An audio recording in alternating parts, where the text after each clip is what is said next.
Hey guys, hi, Teresa Dell here, real, rogue, and random at Insight with Teresa on YouTube.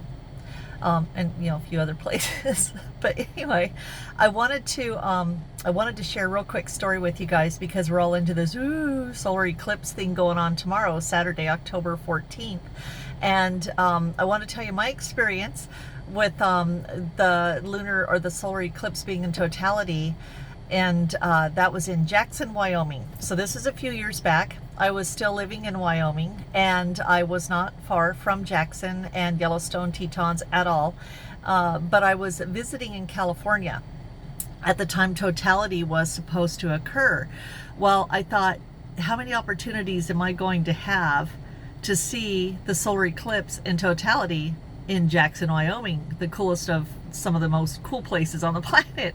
Anyway, so I thought, okay, I have to do this.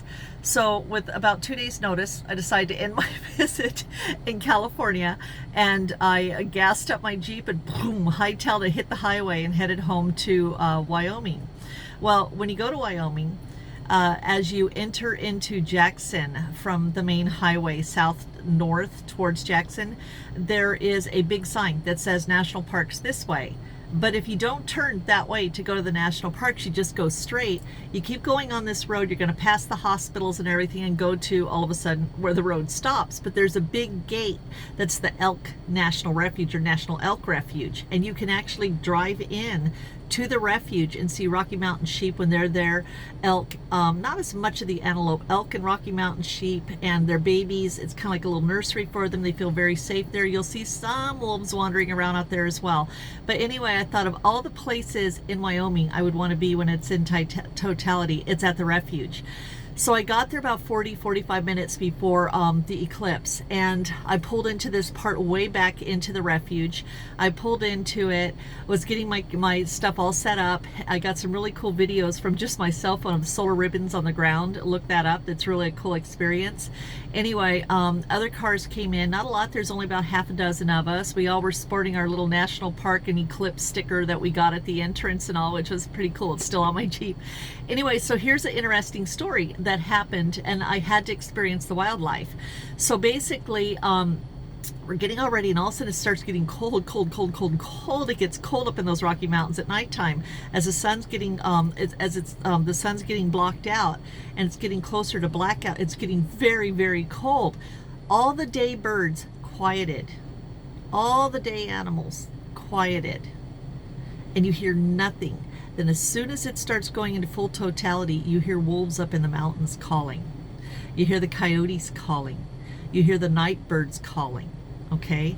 And then you just sit and listen, and you're blown away about what's experiencing. That eclipse has actually tricked the animal behavior. It was an amazing experience, and I had to, because I think I'm like a human behavioralist for sure. I study humans, but, and their patterns and stuff. But animal behavior for sure. Hours and hours studying animals and watching them in nature and wildlife, and I'm crazy about it. Anyway, so basically this was an unbelievable experience to see them being tricked by the eclipse. As soon as the eclipse starts passing, okay, past the sun, and it starts becoming light again and a little bit warmer, guess what? The night birds quieted, and the day animals, the elk, are grunting, and the day animals are waking up, and it was just an unbelievable experience. One of my favorite wildlife experience, one of. And I wanted to share that with you guys because it's, I've done a lot of really neat things, and I like to share my experiences with people. So that was one of the coolest things. I tell you what, it was worth that. Last minute, boom, bomb, I'm out of here. I'm going back home because I have to experience this. That was a spur of the moment decision, and it was so cool. But so pay attention to that. Just where we are, we know our daybirds in our area or in your locale. We know what the daybirds sound like. We know what the dogs do in the daytime, and the neighborhood dogs or whatever. Pay attention to the sounds that change from when the sun is shining to when the moon passes over it, and it's all of a sudden colder and quieter, and then all of a sudden it's day again. You're talking about a pie wedge of time in the day, a pie wedge of time, and that much dramatic change occurs, and it's just absolutely mind-blowing. So pay close attention to that. Anyway, I'll get this uploaded. Hopefully I'll have it up for you guys, and some of you will catch it before tomorrow, because I want you to pay really close attention to your experience, and if you want to share it on here, okay? Because I really like to hear your stories. Anyway, or message me, whatever you want to do. I love hearing your stories, okay?